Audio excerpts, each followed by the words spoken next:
Sa ating mga kababayan, ako po si Boy Abunda. Ano bang nais kong sabihin? Itong sinasabing problema po sa enerhiya, itong problema po sa mga power shortages na pinag-uusapan ng sambayanan, ay hindi lamang problema po ito ng gobyerno, hindi lamang po ito problema ng energy suppliers. Kasama po tayo dito. Kaya para sa akin, importante na nakikialam tayo, importante na nagtatanong tayo, ano bang magagawa ng aking gobyerno? Ano bang magagawa ng Meralco? Ano bang magagawa ng WESM?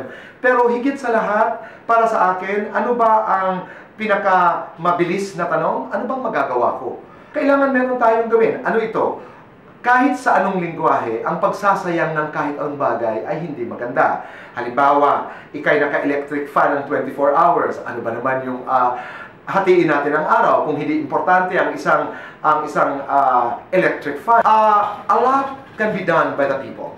Ito'y shared responsibility ng mga namamahala, ng mga consumers. Magkaisa tayo.